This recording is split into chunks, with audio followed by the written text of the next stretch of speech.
Hey everyone, and welcome to This Explainer. Today, we're diving into one of the absolute darkest, most devastating chapters in human history, the path to World War II. We're going to unpack this incredibly complex sequence of economic ruin, political manipulation, and unchecked aggression.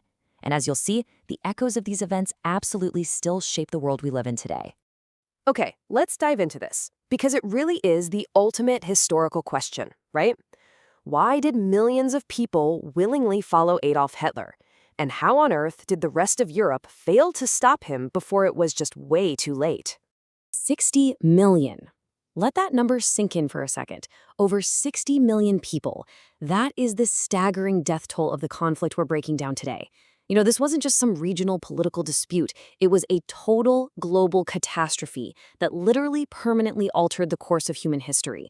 Establishing these grave stakes right from the jump is absolutely crucial because it underlines why understanding this era isn't just some dusty academic exercise. It is an urgent, real-world cautionary tale about just how fragile peace truly is.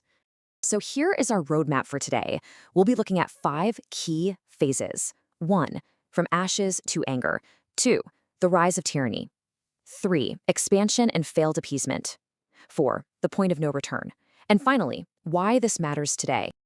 All right, let's jump right into part 1, from ashes to anger. So, following World War I, the Treaty of Versailles imposed some seriously severe, crippling penalties on a defeated Germany.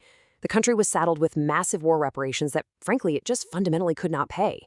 And that led directly to unbearable economic strain.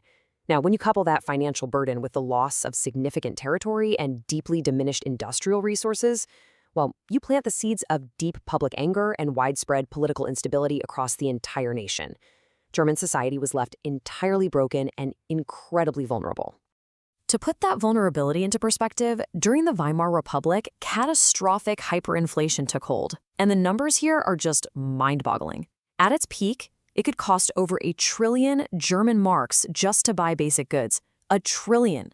People's entire life savings were literally wiped out overnight. The currency became so completely worthless that people actually used wheelbarrows full of cash just to buy a single loaf of bread. Kids were even playing with stacks of bills in the street like they were toy blocks. This total economic collapse created a desperate populace that was primed and ready for an authoritarian leader who was promising to restore order and national pride. Let's move to part 2 and see how this builds. The rise of tyranny. It's crazy to think about, but Adolf Hitler's political ascent didn't just happen out of nowhere. It started way out on the extreme fringes. After forming the Nazi Party and launching the failed beer hall putsch in 1923, he was sent to prison. But that imprisonment, in 1925, actually gave him the platform to write his manifesto, Mein Kampf. He didn't take over overnight. He relentlessly built his movement over a decade, deliberately exploiting that intense national desperation we just talked about. This culminated in 1933, when he was officially appointed Chancellor of Germany. And, shortly after, following the death of President Hindenburg, Hitler swiftly consolidated absolute power, transforming seamlessly from Chancellor straight to dictator. Now, a massive, absolutely key mechanism of this totalitarian takeover was propaganda. Joseph Goebbels completely weaponized the extreme economic hardship of the Great Depression through these highly targeted, relentless election campaigns. By systematically manipulating public opinion, the Nazi Party was able to turn legitimate economic grievances into a fierce, unified political weapon. They completely captured the narrative of a broken nation and then surgically redirected all that public anger towards specific targets. Which brings us to part 3, expansion and failed appeasement. What's really interesting here is this stark diplomatic contrast that began unfolding on the world stage. Desperate to avoid a repeat of the horrific, bloody trenches of World War I, Britain and France clung incredibly hard to a policy of appeasement. They were offering diplomatic concessions in a frantic bid to maintain peace at pretty much any cost. But meanwhile, in direct, flagrant violation of the Treaty of Versailles, Hitler was actively rearming. It was passive hope slamming right into active military buildup. Germany was expanding its army, introducing mass conscription, developing brand new armored tanks, and creating a massive new air force, the Luftwaffe. Think of this whole sequence like the classic boiling frog scenario. It's a textbook case of authoritarian incrementalism, the exact kind of creep we still heavily guard against today. Hitler expanded German territory incrementally, just constantly testing the waters of international resolve. First up was the Saar referendum. Then came the brazen remilitarization of the Rhineland. And when that went totally unpunished, he escalated right to the Anschluss, the full annexation of Austria. Finally, the Sudetenland crisis resulted in the Munich Agreement, where Allied powers basically just handed over territory in hopes of satisfying his endless demands. But of course, every single unpunished grab only emboldened the regime further, making the eventual occupation of all of Czechoslovakia and the next global conflict entirely inevitable. And that brings us to part 4, the point of no return. The crucial point here is the ideological shift.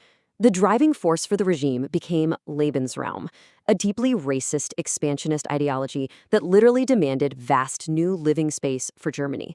And to achieve this aggressive expansion, they developed Blitzkrieg, or lightning war. This relied on rapid, overwhelming, concentrated attacks using tanks and aircraft to just completely shatter enemy lines. But to pull this off without facing a devastating two-front war, Hitler needed a temporary alliance. So he stunned the entire world by signing the Nazi-Soviet Pact with Joseph Stalin. It looked like a standard non-aggression pact, but it contained a dark, secret agreement to violently divide Poland right down the middle between them. And that secret agreement? It triggered a terrifyingly rapid escalation in September 1939.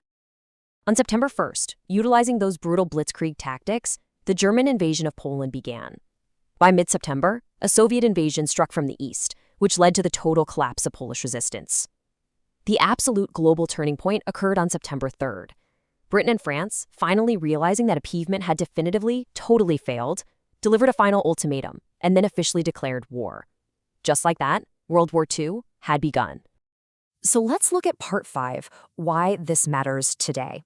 When we actually sit back and examine the root causes of this conflict, the relentless territorial expansion, the extreme racist ideology, the rise of dictatorship, aggressive militarism, and that burning desire for vengeance, we learn a really vital lesson. Wars of this magnitude almost never begin overnight. They are the cumulative result of years of unchecked political decisions, extreme economic hardship, weaponized propaganda, and tragically, missed opportunities by the international community to actually prevent the conflict when it was still possible. Ultimately, there's a thought that perfectly captures this. Understanding how World War II began helps us deeply value diplomacy, democracy, and peace. We don't just study this devastating period to memorize historical dates or track troop movements. We study it to recognize dark historical patterns. Understanding these specific vulnerabilities is exactly what equips us to actively protect peace and democratic norms right here in our current era. So, knowing how incremental rule-breaking and deep economic despair can so easily be weaponized by authoritarians, we have to ask ourselves, how do we actively protect our own fragile democratic systems today before the next domino falls? History has shown us, for sure, the absolute catastrophic cost of waiting too long to act. Thank you so much for joining me for this explainer. Keep asking the hard questions and keep learning from the past.